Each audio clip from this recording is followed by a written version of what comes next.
성경은 누군가가 꾸며낸 픽션이 아닙니다. 꾸며낸 어떤 가공된 이야기가 아니고요. 인간 역사에 하나님께서 계셨다는 사실들이 기록된 non-fiction입니다. 그 증거, non-fiction인 증거 중에 하나는 이 성경에 기록된 인물들 그리고 사건들이 실제였음을 성경 외에 다른 역사 문건들에서 발견이 됩니다. 그 모든 역사, 이 인간 역사의 주인 그리고 중심 실체는 바로 지금도 살아계시는 하나님이심을 우리가 믿는 것이죠. 그래서 이 기록된 과거의 역사는 죽어있는 역사가 아니라 지금도 숨쉬고 계시며 숨쉬고 있는 살아있는 역사로서 우리 하나님은 기록된 말씀을 통하여서 오늘날 우리를 가르치시고 인도하시면서 관계를 맺어 가시는 것이죠. 오늘 본문 역사를 통해서 오늘 우리에게 무엇을 가르치시고 어떻게 인도하시는지, 우리가 믿고 따르는 하나님은 어떤 분이신지 우리가 함께 알아가는 시간 되었으면 좋겠습니다. 오늘 본문을 크게 세 부분으로 나눠서 볼 수 있겠습니다. 첫 번째는 6장 1절부터 12절까지 성전 재건의 합법적 근거가 발견되는 모습을 보게 됩니다. 5장의 내용을 간단히 먼저 말씀을 드리는 게 좋을 것 같아요. 페르시아 관리들이 성전 공사를 누가 하라고 했느냐, 누가 성전을 재건하라고 했느냐 위협하면서 다가옵니다. 그리고 이 관리들이 페르시아 왕 다리우스 왕에게 정말로 과거에 고레스 왕이 진짜 그렇게 지시를 했는지 역사 문건을 확인해 보시고 결정하여 주십시오라고 요청합니다. 그리고 그 문건을 찾아내서요, 고레스 왕이 실제로 그렇게 지시했다라는 증거를 1절부터 5절까지 그렇게 이야기를 하고 있습니다. 이미 우리가 에스라서 1장을 보면서 첫 부분에 고레스 왕이 실제로 이스라엘 장로들에게, 원로들에게 그렇게 성전 재건을 하라고 허락하면서 해방시킨 그런 사실들을 우리가 이미 보았죠. 제가 지금 스크린쉐어로 지금 한 가지 보여드리려고 하는데, 지금 아쉽게도 제 컴퓨터에 그 줌 링크가 사라져 버렸어요. 그래서 지금 보여드릴 수가 없는데, 참 아쉽습니다. 이거 야심차게 준비했는데 어떻게 이런 상황이 또 발생을 했는지. 예, 여기 있습니다. 감사합니다. 자, 사진 보이시죠? 이게 바로 고레스 왕이 실제로 작성했던 문서입니다. 예. 그런데 종이 문서가 아니라 이 돌에다가 새긴 거예요. 예. 이것이 발견이 됐습니다. 그런데 이 지금 여러분들이 보시는 쐐기 문자, 이 쐐기 문자를 영어로 큐니폼이라고 하는 것 같아요. 이 쐐기 문자, 이 돌 문서의 내용이 이스라엘 백성들에게 남긴 문서는 아니에요. 예. 그런데 그 내용이 이스라엘 백성들에게 지시했던, 명령했던 내용과 유사한 내용으로 작성이 되었다고 그래요. 그러니까 이스라엘 백성들에게 고향으로 돌아가서 하나님을 섬기는 성전을 지으라는 명령은 아니지만 이와 비슷하게 다른 민족들에게 지시했던 내용이에요. 다른 민족들에게 너희들의 믿는 신을 그렇게 가서 섬겨라 라는 내용으로 구성되어 있다고 합니다. 그것이 바로 여러분들이 보시는 그 사진의 돌의 내용이에요.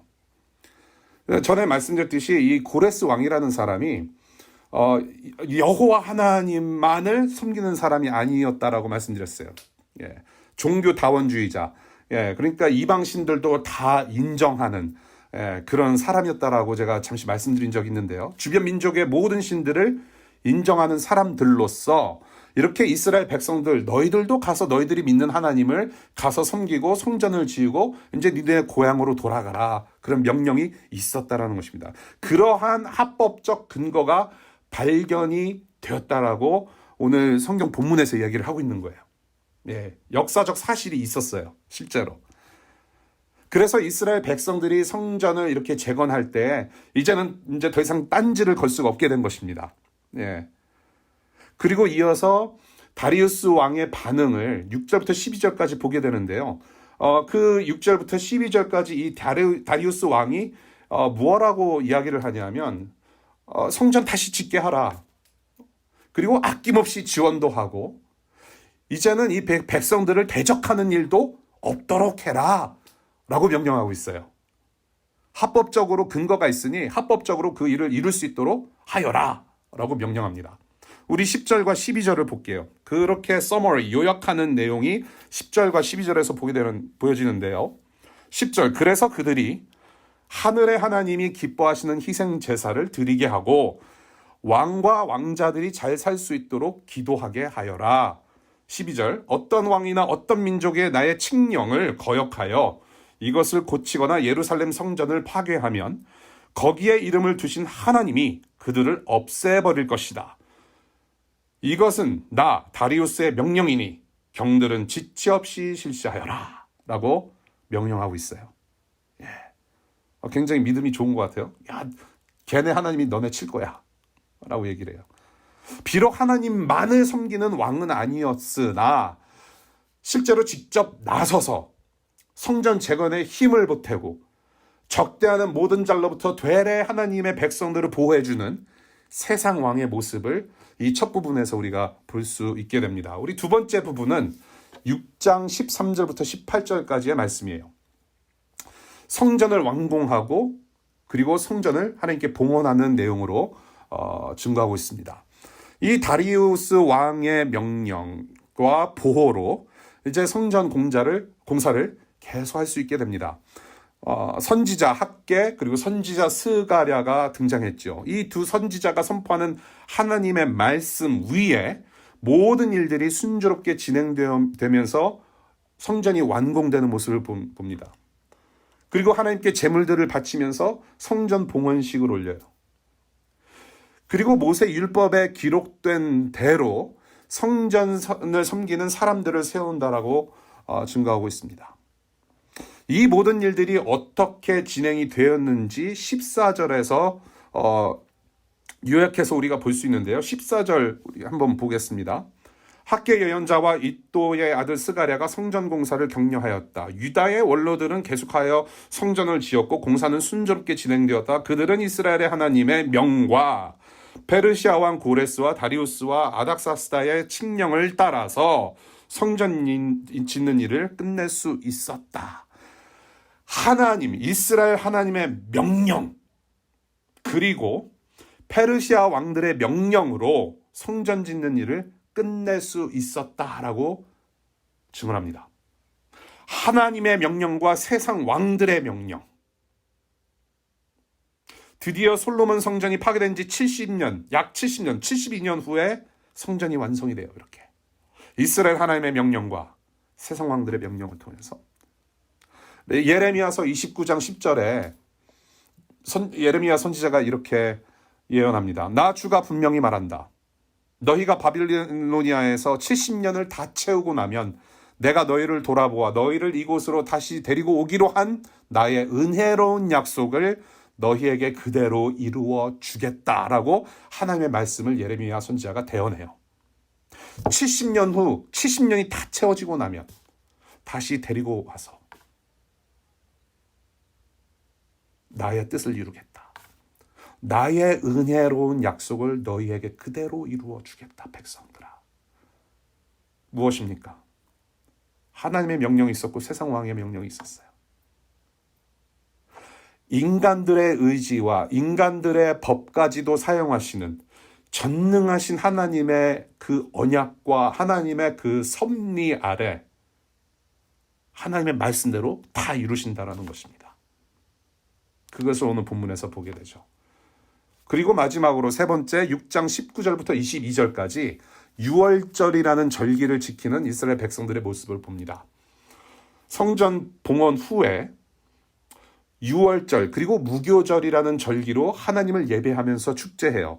이 무교절이라는 것은 사실 유월절하고 같이 이렇게 같이 혼합해서 가는 어떤 절기입니다. 같이 봐도 되는 절기예요. 이 유월절이라고 하는 것은 출애굽기 12장에서 보듯이 이집트에 노예되었던 이스라엘 공동체, 그 백성들이 이집트에서 해방되어 나온 날을 기념하는 절기가 바로 유월절이었다라는 것입니다. 즉 하나님께서 구원하셨다라는 것을 상징적으로 감사하며 그렇게 기뻐하는 절기죠. 이 유월절의 유래, 이집트에서 이스라엘 백성들이 해방되어서 나오기 전에 하나님께서 10가지 재앙을 내리신 것을 우리가 기억합니다. 그 10가지 재앙 중에 마지막 재앙이 무엇이었냐면 사람이나 가축이나 장자들, firstborn, 첫 번째 태어난 생명들을 죽이는 재앙이 있었어요. 그런데 이 재앙을 무사히 넘기는 유유히 넘어가게 하는 pass over 하게 하는 길을 하나님께서 은혜로 주셨는데 그것이 무엇이었냐면 순결하고 정결한 어린 양의 피를 문지방, 문간에다가 틀에 바르는 것이었어요. 그래서 그 피를 바르는 집 사람들은 모두 구원을 받고 해방되는 역사가 있었어요. 그것을 보고 유월절이라고 합니다. 오늘 이번 6월 13일이잖아요. 6월 달에 지키는 절기가 아니에요. 유유히 넘어가다. pass over. 그래서 pass over lamb이라고 합니다. 유월절 어린 양을 pass over 하다. 그것이 절기 이름이에요. 따라서 이 지금 성전을 다 짓고 난 백성들에게는 이 유월절이 어떤 의미가 있었을까? 바벨론에서 해방되어서 페르시아에서 해방되어서 이제는 하나님을 섬길 수 있는 새로운 출애굽을 기념하는 새 출애굽을 기념하는 New Exodus, 새 출애굽을 기념하는 축제가 되었다라는 의미가 있었던 거죠. 그리고 동시에 완공된 성전을 통하여서 하나님과의 새로운 관계를 알리는 그런 시작의 신호로 보여집니다. 22절 볼게요. 그렇게 어떻게 새로운 시작을 하게 되었느냐? 어떻게 새 출애굽을 기념하는 유월절 축제를 어떻게 즐기게 되었느냐? 22절. 그들은 이래 동안 무교절을 즐겁게 지켰다. 주님께서 아시리아 왕의 마음을 돌이켜서 그들에게 호의를 베풀도록 하셨으므로 그들은 힘을 얻었다. 그들은 주 이스라엘의 하나님이신 하나님의 성전을 다시 지을 수 있었으므로 한없이 기뻤다. 여러분들 한없이 기쁜 게 뭔지 아세요? 한없이 기뻤다. 여러분들 학위를 받으시거나 남자친구를 만나셨거나 여자친구를 만나셨거나 우리가 기뻐하는 날이 있잖아요. 근데 여러분들 한없이 기뻐했다라는 것을 얼마나 경험하셨는지 한번 생각해 보면은 글쎄요, 그리 많이 있을 것 같지는 않아요. 한없이 기뻤다. Unlimited. 그게 과연 있을 수 있는 것인가라는 질문도 하게 돼요. 굉장히 기뻤다라는 것이에요. 한없이 기뻤다. 그런데 지금 이 셀러브레이트를 하고 있는 이 백성들의 이 증언, 22절의 증언을 보면서 우리가 좀 의아하게 생각되는 부분이 있어요. 그것이 무엇이냐면 지금 다리우스 왕이 페르시아 왕이 아니었던가? 그런데 왜 22절에 이 에스라서 저자는 주님께서 아시리아 왕의 마음을 돌이켰다라고 증가하고 있는가? 왜 그런가라는 것을 좀 눈여겨볼 필요가 있어요. 페르시아 왕이 아니라 왜 아시리아 왕의 마음을 돌이켰다라고 표현하고 있는가라고 봤을 때에 이스라엘 백성들을 정복했던 이방 국가의 첫 번째 시조되는 나라가 바로 아시리아였어요. 그래서 아시리아가 먼저 이스라엘 백성들을 괴롭히고 그 다음에 바벨론이 들어와서 또 괴롭히고 그 후에 페르시아가 바벨론을 정복하면서 또 괴롭혔다라는 거죠. 정복했다라는 것입니다.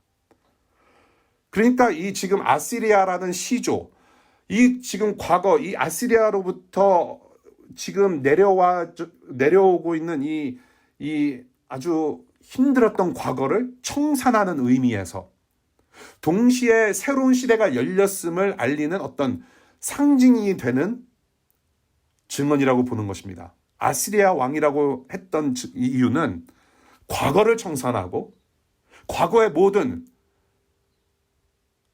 과거를 청산하고 새로운 시대를 알려주는 어떤 상징성으로서 그렇게 22절에 증거했다라고 보여지는 것이죠. 이사야서 10장 5절에 이사야 선지자는 이렇게 예언합니다. 아시리아에게 재앙이 닥쳐라. 그는 나의 진노의 몽둥이요. 그의 손에 있는 몽둥이는 바로 나의 분노다. 하늘 말씀을 이렇게 대언해요. 아시리아가 바로 하나님의 진노의 몽둥이였다라는 것이었어요. 그런데 이제는 그러한 관계와 그러한 과거를 청산하셨다. 그리고 백성들은 한없이 기뻐했다. 하나님 백성들뿐만 아니라 세상 왕들의 마음도 휘저으시고 그래서 변화시키셔서 하나님의 진노의 막대를 스스로 꺾으시고 새로운 역사를 만들어 가시는 전능하신 하나님의 열정, 그 열심을 오늘 에스라서 6장에서 우리가 보고 있습니다. 오늘 본문 사건을 쭉 봤는데요. 이 역사의 기록을 보면서 하나님께서 자기의 백성들 안에서 어떻게 일하셨는지 우리가 보았습니다. 이 하나님, 이 사건 속에서의 하나님은 정말로 은혜의 하나님이심을 보게 되는 것 같아요. 은혜의 하나님. God of grace. 이 하나님은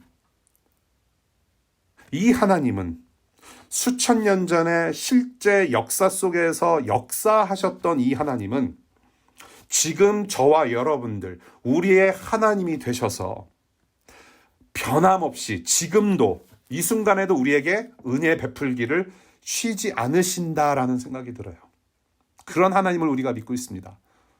이에 관련해서 세 가지 생각을 좀 나눠보려고 해요. 첫 번째는 하나님은 역사의 주인이시다라는 것. 하나님은 역사의 주인이시고 역사의 주인으로서 장차 은혜로 누릴 축제로 우리를 인도하신다라는 것입니다. 은혜로 누릴 앞으로의 축제.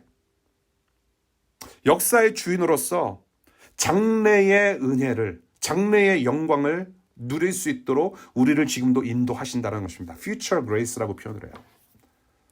장래에도 우리가 누릴 영광이 있다는 것. 하나님은 Alpha and Omega, 처음과 나중이세요. The beginning and the end. 처음과 나중이시면서 하나님께서 시작하신 창조 역사를 하나님께서는 분명히 마치시고 영원한 하나님 나라를 만드시는 역사의 주인이 되세요. 그 하나님은 하나님 잔치로, 하나님 나라의 영원한 한없이 기쁜 잔치로 저와 여러분들을 인도하십니다. 이 지금 성전을 완공하고 6월절 절기를 지키면서 기쁨의 축제, 한없이 기쁜 축제를 벌이고 있는 이 장면, 바로 저와 여러분들이 교회로서 장차 우리가 겪게 될 축제의 모습이라는 것이에요. 하나님의 자녀된 저와 여러분들 모두가, 교회가 장차 누리게 될 미래의 은혜, future grace, 구원의 완성이라는 영광을 미리 보여주는 예고편으로서 우리가 에스라서 6장을 볼 수 있다는 것입니다. 이 장면으로, 이 역사로 우리를 이끌고 가세요. 하나님께서 역사의 주인이시고 역사의 author이신 우리 주님께서, 하나님께서 이끌어 가세요. 성전이 새롭게 지어지고 6월절 제물을 바치면서 축제하는 백성들, 바로 6월절 어린 양이신 예수라는 성전 안에서 잔치하는 우리의 모습일 거라는 얘기입니다.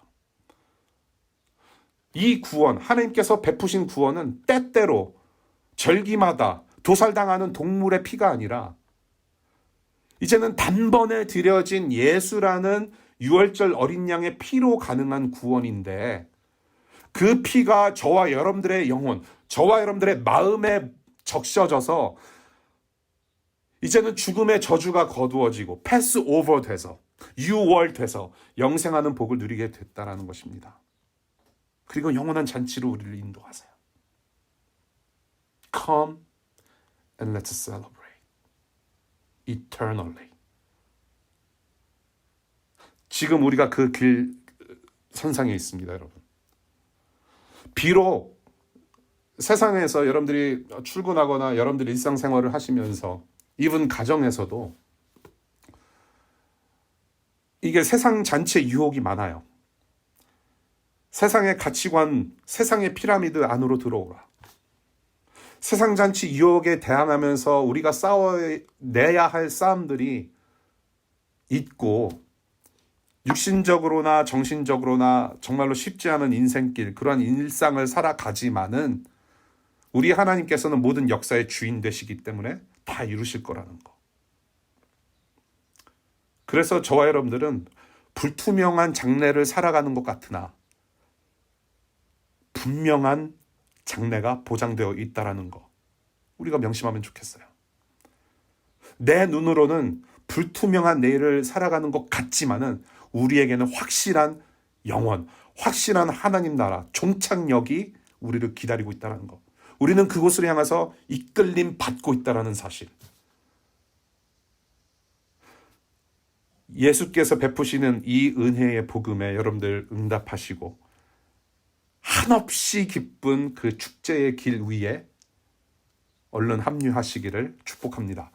두 번째로 보고 싶은 것은 하나님은 어떻게 지금 우리 가운데 일하고 계시는가? 우리가 누리게 될 이 미래의 은혜, 이 미래에 우리가 누리게 될 영광의 날을 향하여서 살아가는 중에 우리와 변함없이 함께 하시며 쉬지 않고 일하시는 하나님이심을 우리가 믿고 있는데 어떻게 그렇게 일하시는가? 두 번째, 하나님은 관계의 주인이세요. 저와 여러분들이 믿고 따르는 하나님은 관계의 주인이십니다. 관계의 주인으로서 하나님의 은혜가 미치지 않는 곳은 없다라는 것입니다.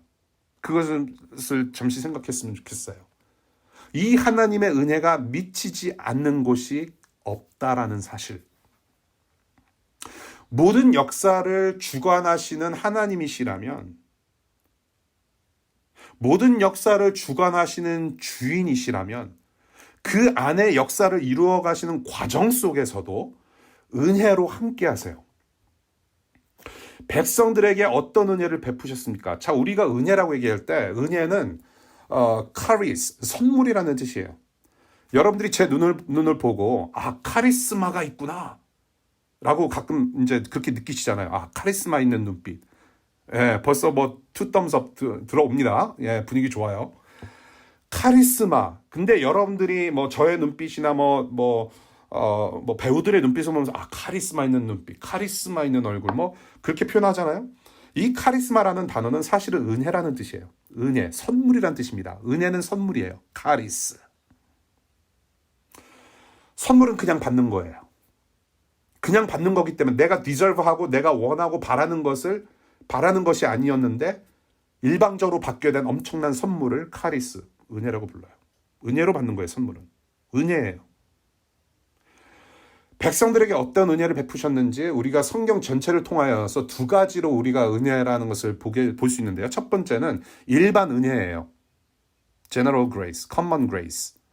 저와 여러분들이 일상에서 살아가면서 밥 먹고 싸고 자고 누리는 모든 것들, 공부하는 것, 직장에서 일하는 것, 우리가 걸어 다니는 것, 차를 타는 것, 노래를 부를 수 있는 것, 영화를 볼 수 있는 것, 자연 속에서 우리가 뛰어놀 수 있는 것, 운동할 수 있는 것, 이 모든 것이 일반 은혜라고 표현하는 거예요. 하나님께서 은혜를 베푸신 거예요. 하나님의 은혜가 미치지 않는 곳이 하나도 없습니다. 그리고 우리는 구원 은혜라는 것을 봅니다. Saving grace. 구원하시는 은혜. 특별히 구원하시는 은혜. 예수 그리스도가 우리의 은혜 되시는 거예요. 예수 그리스도로 말미암아 구원받고 하나님의 백성이 되고 자녀가 되는 그 특별한 은혜를 더러 우리는 saving grace라고 불러요. 지금 이 백성들, 이스라엘 백성들에게 어떤 은혜를 베푸셨는가? saving grace도 있으면서 동시에 common grace, 일반 은혜도 있어요. 왕들의 마음도 돌이키셔서 변화시키셨다라는 은혜를 보게 돼요. 그런 은혜를 백성들에게 베푸셨어요. 왕들의 마음을 돌이키셨어요. 권력자들의 마음을 바꾸시는 이 은혜 때문에 지금 백성들은 기쁨의 축제를 벌이고 있는 것이에요. 다니엘서 2장 21절을 보면 때와 기한을 변화하시며 왕들을 패하시고 내려오게 하시고 왕들을 또한 세우시는 하나님으로 증거하고 있어요. 대통령, 모든 권력자들, 심지어는 여러분들의 직장 상사들까지 그 사람들을 내려오게 하실 수도 있고 세우게도 하실 수 있는 분이 바로 하나님이시란 말이에요. 모든 사람들은 창조주 하나님의 손 위에 있다라는 것입니다, 여러분. 여러분들 직장 상사나 대통령이나 권력자들이나 독재자들에게 쫄지 않았으면 좋겠어요. 다 하나님의 손 위에 있어요, 여러분. 그래서 하나님의 은혜가 미치지 않는 곳은 없어요. 왕들의 마음까지도 바꾸실 수 있는 그 하나님. 그 하나님이 나도 바꾸셨어요. 변화받고 있는 과정 속에 있어요. 여러분들 가족도 바꾸실 수 있어요. 여러분의 가까운 이웃도 바꾸실 수 있어요. 여러분들의 친구도 바꾸실 수 있어요. 여러분들의 룸메이트도 바꾸실 수 있어요. 여러분들의 남자친구, 여자친구, 남편, 아내, 여러분들의 자녀들도 바꾸실 수 있어요. 여러분들의 직장 상사, 여러분들의 코워커도 바꾸실 수 있어요. 여러분들의 교수님도 바꾸실 수 있어요. 우리 나라, 여러분들이 속해 있는 나라의 대통령도 바꿀 수 있어요. 모든 세상 권력 다 바꾸실 수 있는 분이세요. 여러분, 우리가 살아가면서 뭐가 가장 힘든가요? 우리가 이구동성으로 말하는 게 바로 인간관계가 제일 힘들다고 말을 하잖아요. 직장 일이야 밤새서 끝내면 되는 일이고, 상사한테 쿠사리를 먹으면 그냥 쿠사리 먹는 대로 배우면서 겸손하게 또 하루하루 열심히 노력하면 되는 일이고, 학교 뭐 페이퍼를 쓰는 일이라든지 뭐 논문을 써서 제출하는 일, 열심히 하면 되는 일이고, 언젠가는 끝을 볼 거 아니에요. 근데 사실 그런 게 힘든 게 아니라 인간관계가 진짜 힘들어요. 저도 미치겠어요.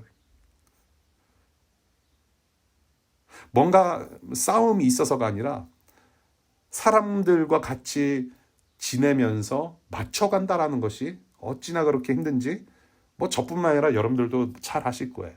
인간관계. 그런데 우리 하나님께서는 일상 속의 모든 관계의 주인이시라고 하십니다. 모든 관계 가운데 은혜 주실 것을 믿는 믿음으로 하나님께 매달리는 그러한 은혜가 필요하다라는 거.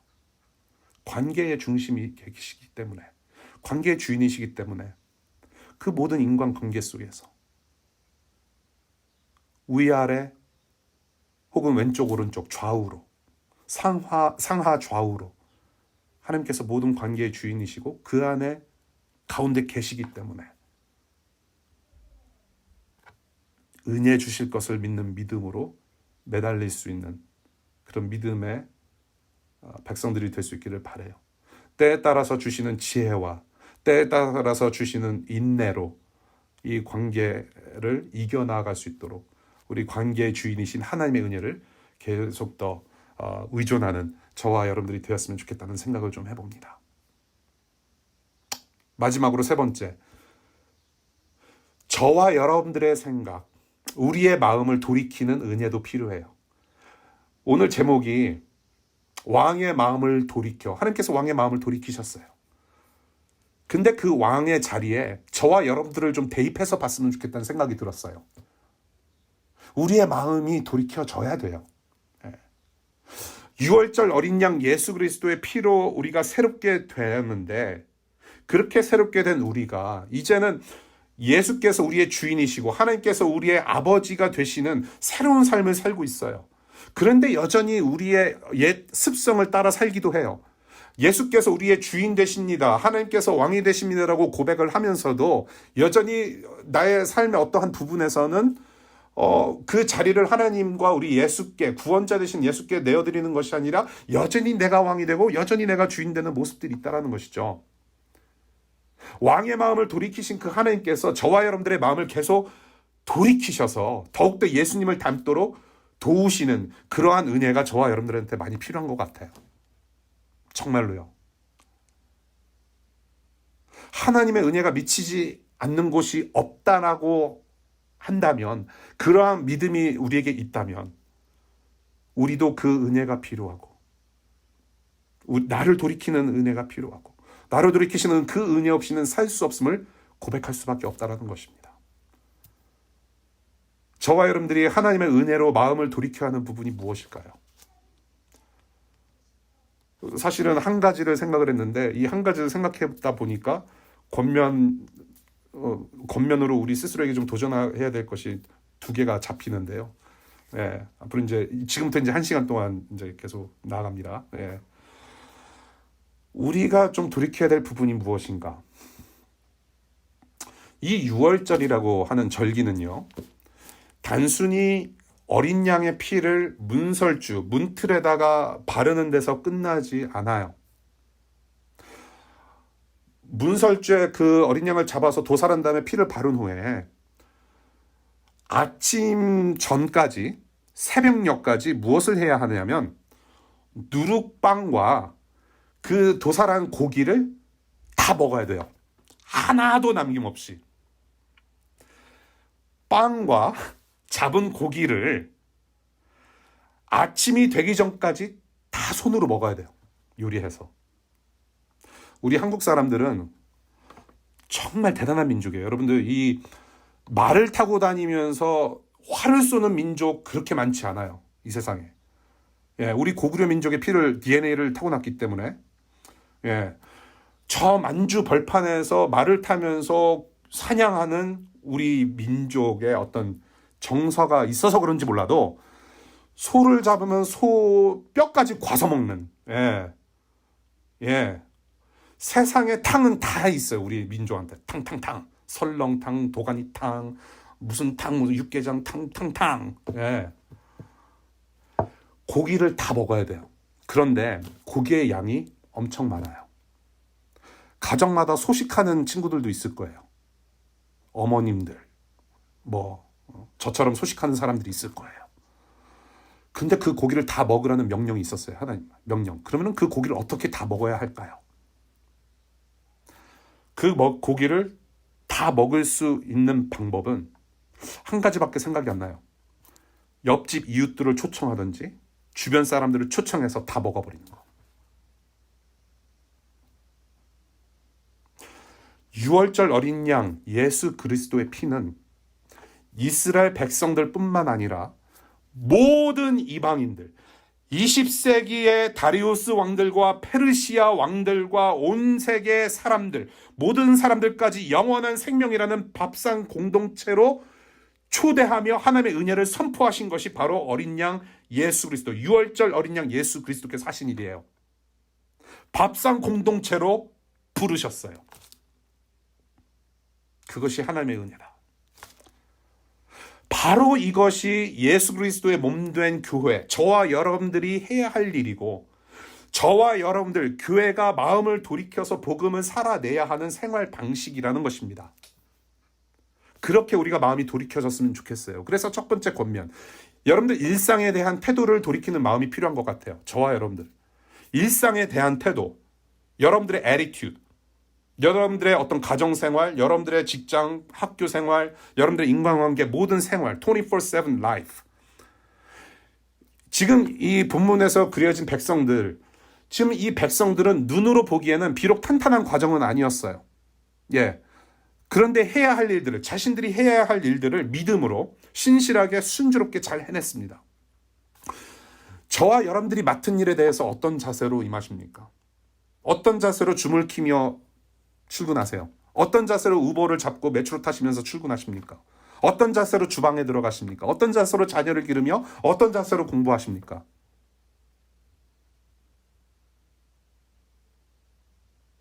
잠언서 16장 7절의 말씀 함께 봤으면 좋겠습니다. 잠언서 6장 7절의 말씀. 보이시죠? 사람의 행실이 주님을 기쁘시게 하면 그의 원수라도 그와 화목하게 하여 주신다라는 잠언서 16장 7절의 말씀이 있어요. 맡겨진 일상을 신실하게 살아내고자 하는 것이 바로 하나님을 향한 살아있는 예배다. Living sacrifice. 로마서 12장의 말씀이죠. 살아있는 제사로서 하나님께 예배가 되는 삶이 되고 그것이 바로 하나님의 기쁨이라는 것입니다. 그리고 그러한 예배자의 삶을 살아가면서 그렇게 일상에서 살아갈 때에 그러한 모습, 그러한 나의 모습, 그러한 여러분들의 모습을 보고 이웃들은 하나님을 발견하게 돼요. 저나 여러분들이나 그러한 간증이 있지 않습니까? Representing God through your daily life. 하나님을 섬기는 본업에 충실할 때 모든 일상의 부업도 책임져 주신다라는 것. 24/7 이러한 은혜가 여러분들의 일상에 깊이 들어가기를 축복해요. 그러한 마음으로 돌이켜져서 우리가 일상을 정말로 살아있는 예배로 잘 살아냈으면 좋겠습니다. 두 번째 권면은 우리가 이웃에 대한 태도를 돌이키는 마음이 좀 필요하다라는 것이에요. 이웃에 대한. 이 백성들은 자기들은 선민이기 때문에 여호와 하나님을 섬기는 백성들이기 때문에 세상 정치는 상관없다. 우리는 우리끼리 알아서 잘할 테니까 내버려 둬라. 그런 태도를 취하지 않았습니다. 다리우스 왕이라는 사람을 멸시하지 않았어요. 두려워하지도 않았습니다. 여기서 보는 이스라엘 백성들과 지금 정치의 그런 관계는 어떠한 관계냐면 협력 관계를 유지하고 있다는 것이에요. 디모데전서 1장 의 말씀, 디모데전서 2장 1절부터 4절까지의 말씀 함께 읽겠습니다. 시작. 그러므로 나는 무엇보다도 먼저 모든 사람을 위해서 하나님께 간구와 기도와 중보 기도와 감사 기도를 드리라고 그대에게 권합니다. 왕들과 높은 지위에 있는 모든 사람을 위해서도 기도하십시오. 그것은 우리가 경건하고 품위 있게 조용하고 평화로운 생활을 하기 위함입니다. 이것은 우리 구주 하나님께서 보시기에 좋은 일이며 기쁘게 받으실 만한 일입니다. 하나님께서는 모든 사람이 다 구원을 얻고 진리를 알게 되기를 원하십니다.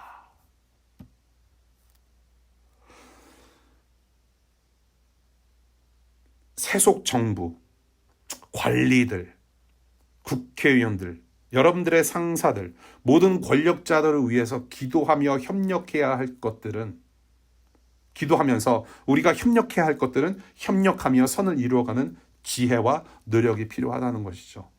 동시에 우리 가정 내에 각 사람들의 가정 안에 또는 국가적으로 사회 구석구석에서 육체적으로 또한 정신적으로 폭력을 당하며 쓰러지는 이웃들, 그 지배 권력의 피땀으로 항거하는 약자들을 둘러보는 노력 또한 필요하다는 것입니다. 가정폭력으로 쓰러진 분들, 혐오 테러로 쓰러지는 우리 이웃들, 미얀마와 시리아 등 억눌린 자들, 도움이 필요한 곳이 너무나도 많아요. 주님의 은혜가 필요한 것들이 너무나도 많아요. 우리가 너무 내 일만 하고 너무 내 공부만 하고 그냥 내 생활만 하기 때문에 주변에서 일어나는 일을 잘 감지할 수가 없어요. 그런데 상상치도 못한 일들이 지금 저 문 밖에서 일어나고 있어요. 혹시 여러분들 가정 안에서도 힘든 일이 있을 수가 있다고 저는 생각이 돼요. 조금 둘러보면 좋을 것 같아요. 물론 여러분들의 직장과 학교가 아주 관련이 없는 것은 아닙니다. 사람 살리는 일을 분명히 하고 계실 거예요. 여러 모양으로. 근데 조금 더 둘러보는 그런 마음의 자세가 좀 필요하지 않을까라는, 예수 그리스도의 시야로 조금 우리가 세상을 좀 바라보는 연습이 필요하지는 않을까. 그러한 은혜가 필요하다는 것이에요. 이러한 사람들을 기억하면서 어깨를 나란히 할 수 있는 방법이 무엇인지, 우리라는 이웃을 위하여서 세상 권력에 맞서 싸우신 예수 그리스도를 닮고 싶은 마음이 정말로 우러나와서 작은 예수 되는 은혜 주시기를 더욱더 힘써 간구하는 우리가 되었으면 좋겠어요. 정말로 우리의 영적인 시야가 우리 DC뿐만이 아니라 조금씩 우리 가정뿐만이 아니라 DMV 에리아가 아니라 조금씩 우리의 영적 시야를 넓혀가면서 하나님 나라 맛보는 복을 누릴 수 있으면 좋겠어요. 그들을 기억하며 정말로 그러한 마음이 있도록 은혜를 구하고 간구하는 마음. 기억하는 게 참 중요한 것 같아요. 기억하는 거. 어제 우리 애들하고 이 동네에 처음 가보는 미장원회를 갔는데요. 제가 마스크를 끼고 들어갔는데 저를 알아보는 분이 계셨어요. 예. 우리 큰아들 세상에 태어나서 처음으로 머리 깎아준 분이 거기 계시더라고요. 예. 근데 분명히 마스크를 들었는데 제 카리스마 있는 눈빛을 보고 아셨는지 저를 알아보세요. 너무 반가웠어요. 여러분들 기억한다라는 게 얼마나 감사하고 얼마나 자신의 어떤 그런 존재감, 내가 그렇게 그런 존재였구나. 누군가에게는 존귀했고 기억에 남을 만한 사람이었구나. 이웃들을 기억하는 삶. 예수 그리스도의 시야를 가지고 예수 그리스도의 마음으로 같이 살아내는 삶. 그렇게 우리의 마음을 돌이켜 주시기를 정말로 하나님께 은혜를 구합니다. 말씀을 맺을게요. 왕의 마음을 돌이켜라는 제목으로 말씀 나눴어요. 우리 하나님은 은혜의 하나님이십니다, 여러분. 역사와 모든 관계의 주인이 되시며 지금도 은혜 베풀기를 쉬지 않으세요. 그러한 하나님을 오늘 본문의 사건 속에서 보게 됩니다. 그 은혜를 아는 저와 여러분들, 은혜 없이는 살 수가 없습니다. 내 인생의 왕노릇했던 나와 세상 모든 사람들의 마음을 다 돌이키시는 전능하신 하나님께서 베푸신 그 은혜를 우리는 또한 사랑이라고 해요. 기억하십시오. 하나님은 우리 모두를, 이 세상을, 여러분들 한 사람 한 사람을 여전히 사랑하십니다. 기도하겠습니다.